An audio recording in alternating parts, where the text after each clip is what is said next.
ደራሲ ጂያን ክላውድ ሌት ጽሒፍዋም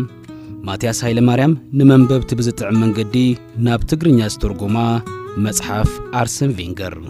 ቀዳማይ ክፋል ቀልበይ ኣብ እንግሊዝ ስምዒተይ ኣብ ኩዕሶ እግሪ እንግሊዝ 1 ኦክቶበር 1996 አርሰናል ፈሪመም ህይወተይ ድማ ተቀይሩ አርሰናል ወልፈይ ከምኡ ድማ ስምዒተይ ዝገዝእ ጋንታ ነይሩ በኻሊ ወገን ጉልበተይ ዝውድም ለንደን ይነብር ማእኸል መሰልጠንን ስቴዲየምን ድማ ከይረኽወን ዝውዕን ኩላ መዓልቲ የላን እዛ ልምዲ ኣብ ህይወተይ ክንድምንታይ ገዚፍ ጽዕንቶ ከም ዝሕደረት ንምርዳእ ብዙሕ ዓመት ንድሕሪት ክትምለሱ ግድን ይብለኩም ብዛዕባ እግሪ ኩዕሶ ምሕሳብ ጀመርኹ ቀደም እዩ ህፃን እናሃለኹ ኣብታ ዛዕባ ኩላ ኣልሳዝ ምህሮ ወይ ድማ ኣብ ናይ ስድራይ ስራሕ ቦታ ኮይነ ድማ ኩዕሶ እግሪ ይከታተል ነይረም ኣብቲ ዘደንቕ ግርማ ዘለዎ ዌምብሌይ ዝግበሩ ዝነበሩ ጸወታታት ይርኢ ብርግጽ ኣብቲ ሽዑዋን ጻዕዳን ጸሊምን ሕብሪ ዘለዎን ቴሌቪዥን የነይረን ግን ከዓ እታ ኩዕሾ ኣብቲ ብመልክዕ ዝተዓጸደ ሜዳ ድምቕ ኢላ እያ ትረአየና ዝነበረት ኣንሕና በውዑርና ጌርና ብንጎቶ ዓጻዲ ማሽን ከም ዝኾነልና ጌርና ኣብ ንዓጽደሉ እዋን እዚ ብስርዓት ዝተዓጸደ ሰዓሪ ምርኣይ ንዓና ተኣምሪ ነይሩ ብሓቂ ሜዳ ዌምብሌይ ዘይርሳዕ ተዘክሮም ቢርለ እዩ ሓሊፉ ቆልዓና ሃለኹ ወላ ሓንቲ መዓልቲ ትኹን ናብ ዝምዕሩግ ስቴድየም መምጽአይ ኣይተርፍን ይብል ነይረም ዋላ እኳ ንኻሊእ ሰብ ኣይዛረብ እምበር ትዝገርም ነገር ግን እንግሊዝን ዌምብሌይን ኣብ ኻሊእ ፕላኔት ዘለዉ እዮም ዝመስሉን ነይሮም ድሕሪ ኣዝዮም ብዙሕ ዓመታት ናብ ኣርሰናል መጽእም ኣብ ከባቢ ኻልኣይ ዓመተይ ይመስለኒ ኣብ ዌምብሌይ ናይ ዋንጫ ጨዋታ ናይ ምጽዋት ዕድል ረኺበም ካብቲ ስቴድየም መቐየሪ ክዳን ጀሚረም ተጻዋተይ እናመራሕኹ ናብቲ ሜዳ ክኣቱ ከለኹ ዝነበረኒ ስምዒት ብቃላት ገልጸልኹም ኣይኽእልን ተኣምር እዩ ውሽጠይ ፍጹም ከኣምን ኣይኽኣልን ኣብታ ህሞት ናይ ቈልዕነት ሕልመይን ናይ ሕዘ መልኻኽታይን ተፋጢጦም ኣብቲ ዕለት ዝነበረ ስርዓቱ ዝሓለወ ድግስ ናይቲ ድሙቕ ደጋፊ ውዕውዕ ድጋፍ ኣብ ገጽቶም ተጻዋቲ ዝረአ ወጥሪ ልክዕ ሕድሕድ ዘለላ ሳዕሪ ብመቀስ ከም ዝተቐረጸ ለጥ ዝበለን ዱምድሙን ሳዕሪ ኮታስ ኩሉ ኣብቲ ስቴድየም ዝነበረ ነገር ንዓይኒ ሰሓቢ ነበረም ድሕሪዚ ዕድመ ሂብኒ ኣብቲ ግርማ ሞገስ ተላበሰ ስቴድየም 8 ናይ ኤፍኤ ካፕ ጸዋታ ተካይደም ሚሌኒየም ስቴድየም ድማ ካብዚ ዘይንኣስ ምዕሩግ ስቴድየም እዩ ዝነበረም ዋላ ካርዲፍ ስቴድየም እውን ዝወፀ የብሉን ካብቶም 8 ፍጻመታት እቶም 7 ተዓዊተሎም ናይ ቻሪቲን ኮሚኒቲ ሺልድ ጸዋታታት እውን ከምኡ ሕድሕድ ኣጋጣሚታት ልክዕ ከምታ ቆልዓ ኮይነም ብጻዕዳን ጸሊምን ቴሌቪዥን እናረኣኹ ዝነበረኒ ስምዒት ፈጢሮምለይ ሓሊፎም ክሳብ ዕለተ ሞተይ ዝንተ ዕለት ዘይርስዖም ናብ ኣርሰናል ዘምጸኒ ዴቪድ ዴይን እዩ ኣብኡ ሰፋይ ክዳን እዩ ነይሩ ባዕሉ ከዓ ፍሉጥ ሃፍታም ነጋዴ ቡድን ሽኮርን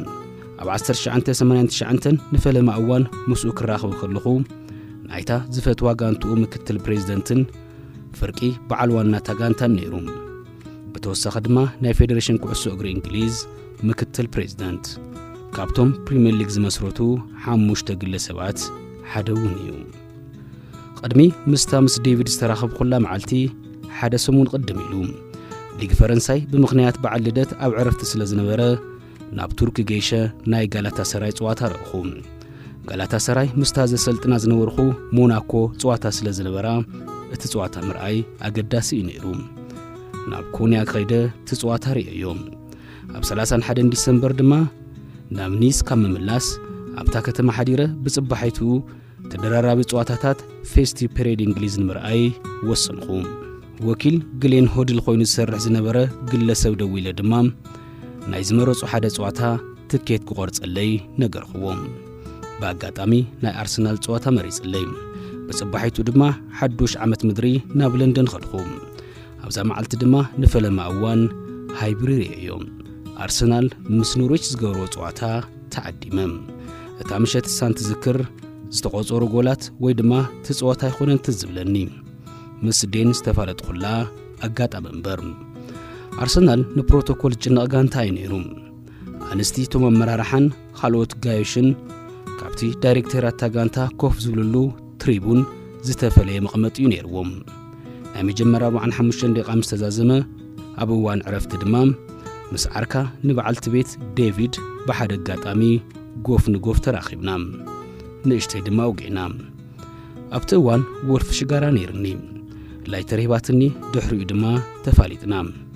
ዕድመ ነታ ሽጋራን ኣብ ካምብሪጅ ተማርኽዋ ንእሽተይ ቋንቋ እንግሊሽን እዛ ኣጋጣሚ ኣብ ቤት እንዳ ዴቪድ ዲን ድራር ክእንገድውን ዕድል ፈጢራትለይ ድሕሪኡ ዲን ብዛዕባ ኩዕሶ ብዙሕ ነገር ክነዋግዒና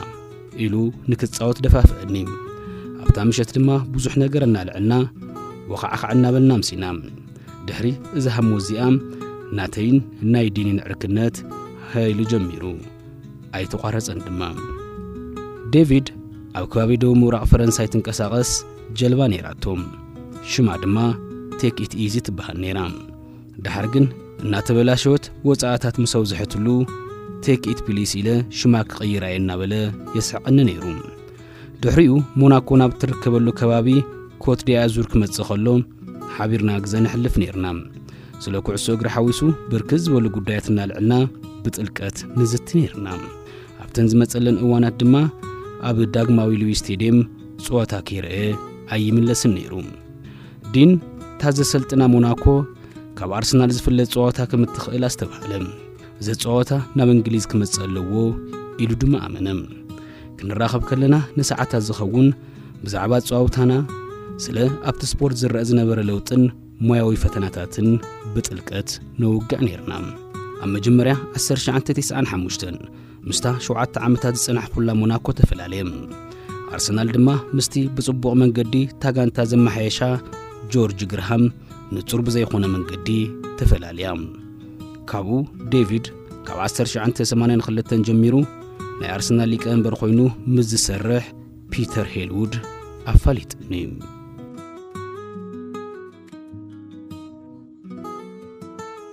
ካልኣይ ክፋል ትረካ መጽሓፍ ኣርሴን ቬንገር ክቕጽል እዩ